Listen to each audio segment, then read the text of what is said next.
Қарасай ауданында кәсіптің көзін тауып, мемлекет ұсынған қаражатты өз игілігіне пайдаланып жүрген кәсіпкерлердің қатары жыл санап артып келеді. Солардың бірі Бекболат ауылының тұрғыны Сәлима Бастасова. Айта кетерлігі, биылдан бастап мемлекет тарапынан берілетін 400 айлық көрсеткіштегі қайтарымсыз қаржыны әлеуметтің тек белгілі бір санатына жататын азаматтар ғана ала алады. Көп балалы ана ретінде өзінің бағын сынаған Сәлима заманауи сұранысқа сай бизнес жасқан. Нәтижесінде қайтарымсыз қаржыға принтерлер, сублимациялық аппарат және тағы да басқа өзіне қажетті құрал жабдықтарды алған.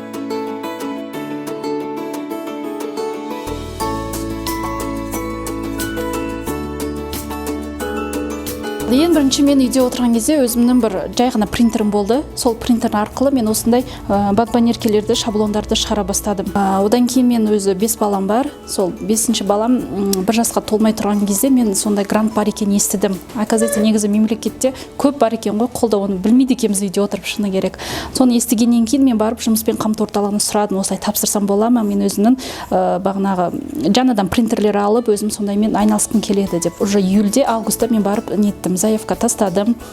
Өзім онлайн үйде оқып алдым, сертификатымды алдым. Сосын жұмыспен қамту орталығына келдім, сертификатымды алып, сол жерде ИП аштым. Бағанағы бизнес жоспар барлығын түсіндірді маған сол жерде.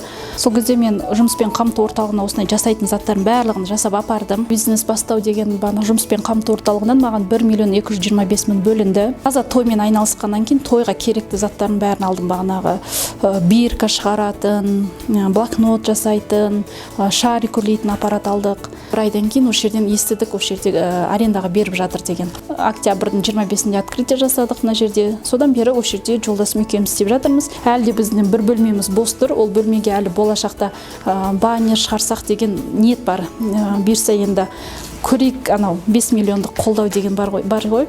Соған да тапсырып көріп, сондай үлкен аппарат алсақ па деп ниеттеніп жүрміз да кішкене.